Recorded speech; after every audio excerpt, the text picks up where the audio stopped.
जय गुरुदेव, जय माता जी, जय गायत्री माता, गुरुदेव माता जी और गायत्री माता जी की सूक्ष्म उपस्थिति में आगे अखंड ज्योति में कहा है, महामानवों के जागरण का समय साधना शताब्दी मनाए जाने का सुविचार अब उल्लास व उत्साह में बदलने लगा है। गायत्री परिवार के परिजनों के साथ अन्य अनगिनत असंख्य साधना प्रेमी जन जन के मन में इस महोत्सव का महोल्लास अब उमड़ने लगा है। वर्ष 1926 ईस्वी की वसंत पंचमी की ब्रह्मवेला में अपनी भारत भूमि के उत्तर प्रदेश प्रांत के आगरा जनपद के गांव आवलखेड़ा की छोटी सी कोठरी में प्रज्वलित किए गए लघु दीपक के प्रकाश के सानिध्य में 15 वर्षीय बालक श्री राम ने अपने महान गुरु के निर्देश महान मार्गदर्शन में गायत्री महामंत्र के 24 वर्षीय 24 महापुरुष चरणों की श्रृंखला कठोर तप अनुशासन के साथ आरंभ की। यह कठिन साधना का संकल्प था जिसे अभी न जाने कितने पड़ाव पार करते हुए सुदीर्घ अवधि की अति दीर्घ साधना यात्रा संपूर्ण करनी थी। यह महासंकल्प इस शतवर्षीय कठिन तप साधना का आरंभ भर था। यह उनके सुदीर्घ साधना जीवन का शिलान्यास था। साधना के भव्य भवन का भूमि पूजन भर था। उस दिन जो दीप प्रदीप्त हुआ था, उस एक दीप की स्थापना 2 स्थानों पर हुई थी। इनमें से एक स्थापना पूजा स्थली पर हुई थी और दूसरी स्थापना इस महा तपस्वी के अंतर हृदय में हुई थी। इन दोनों की सम्मिलित ज्योति ने ही मासिक पत्रिका अखंड ज्योति का स्वरूप पाया, जो तब से अब तक समस्त भूमंडल में असंख्य साधकों की जीवन ज्योति बनी हुई है। जो दीप उस दिन वसंत पंचमी की ब्रह्मवेला में प्रज्वलित हुआ था, वह भी तब से अब तक यथावत प्रज्वलित प्रकाशित है। असंख्य जन आज भी उसके प्रकाश से जीवन साधना गायत्री साधना के लिए प्रेरित होते हैं।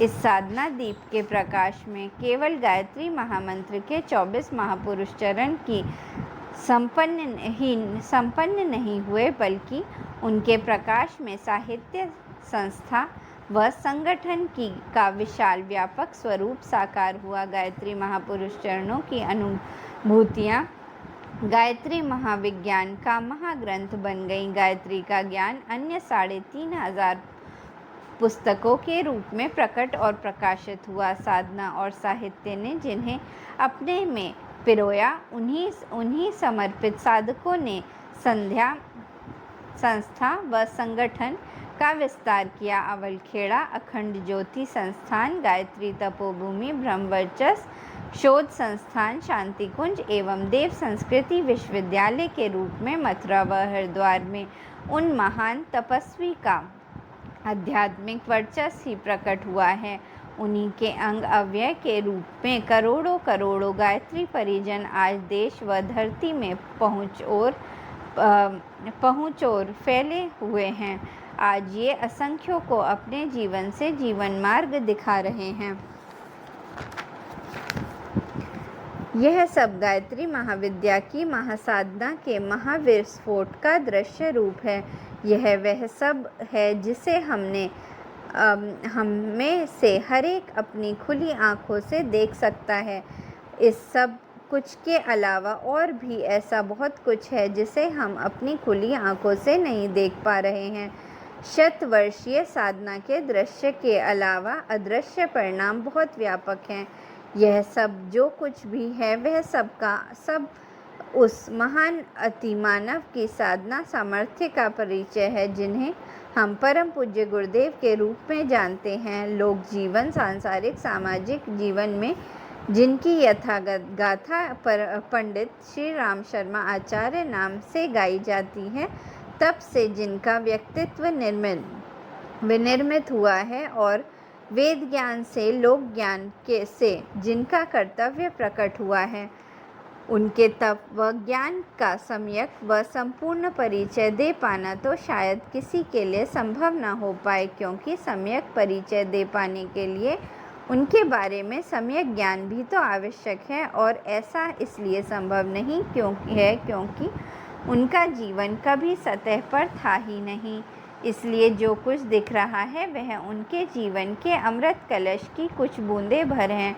हालांकि इनमें भी विषनाशक अमरता का संदेश समाया है। वेद ज्ञान के रूप में वेद, उपनिषद, ब्राह्मण, आरण्यक का भाष्य तो है ही, साथ में पुराणों, उपपुराणों व पंचदर्शन का भाष्य भी है। इसकी सीमा इतने तक सीमित नहीं है, इसमें और भी बहुत कुछ जैसे कि स्मृतियाँ आदि भी सिमटी हैं। लोक ज्ञान में साहित्य सृजन के साथ असंख्य परिजनों का प्रेम भी लिपटा है।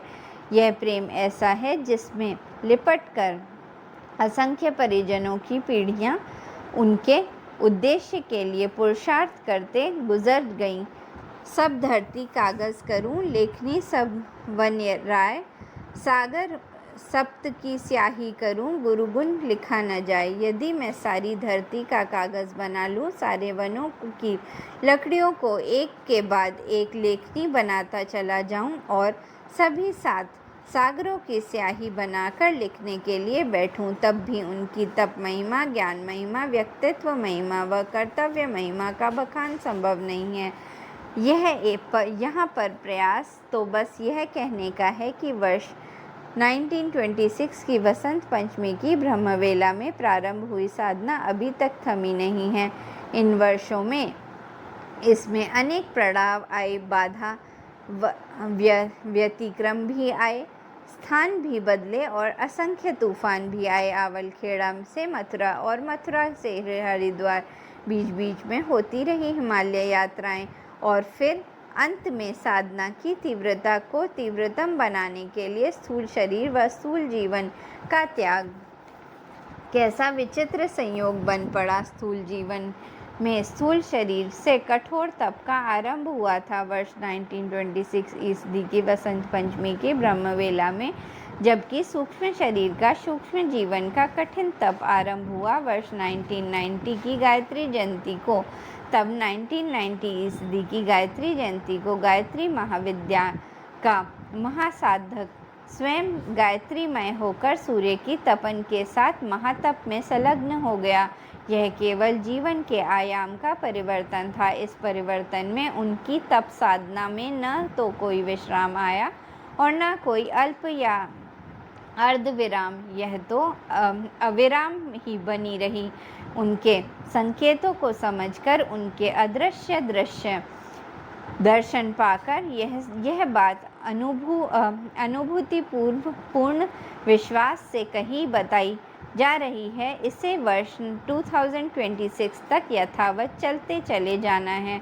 अब जबकि वर्ष 2026 हम सबसे केवल 2 कदमों की दूरी पर है, तो उभरते संकेतों के अनुसार यह निश्चित हुआ कि इस शतवर्षीय महातप के भावी परिणामों की अपने परिजनों के साथ चर्चा करें, उन्हें उनके साथ साझा करें। आखिर इस शतवर्षीय महान तप में के महासागर में अपने प्रिय परिजनों के श्रम सीकर भी तो समाये हैं।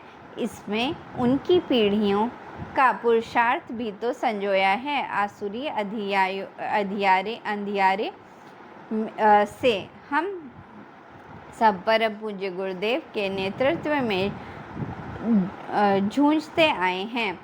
हम ही तो प्रभु श्री राम के रीझवानर हैं, हम ही तो उन गोवर्धनधारी के ग्वालबाल हैं। हम सब उनके जन्म जन्मांतर के सहचर, सखा, भक्त और अनुगत अनुयायी हैं। हम ही तो उनके शिष्य हैं, दास हैं, अनुचर और अनुगामी हैं। इसलिए हम सबको उनकी कथा सुनने का प्रथम अधिकार है। बस इसलिए इस वर्ष 2024 ईस्वी के आरंभ से यह साधना शताब्दी विशिष्ट लेखमाला आरंभ की जा रही है। यह अब से 2026 के अंत में संपूर्ण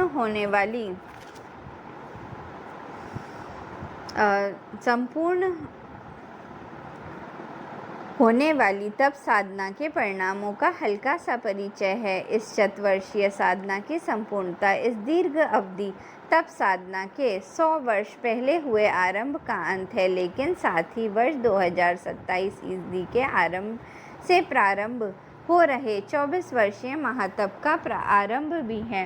वर्ष 2026 से 2050 तक होने वाली सभी परिवर्तन बीत रही शतवर्षीय साधना का परिणाम ही है। आने वाले ये 24 वर्ष प्रकृति में प्रकाश अवतरण के हैं। ये सभी परिवर्तन दुर्जनों के लिए अशुभ और सज्जनों के लिए शुभ होंगे। इस समय 21वीं सदी में प्रज्वलित भविष्य का स्वरूप साकार, प्रकट व प्रत्यक्ष होगा। इस समयावधि में परम पूज्य गुरुदेव की शतवर्षीय साधना के परिणाम सतयुग के सूर्योदय के रूप में दिखाई देंगे। अब हम में से किसी को बिना देर लगाए इस अति प्रतीक्षित सूर्योदय की सूर्य आराधना के लिए तैयार व तत्पर होना है। जय गुरुदेव, जय माता जी।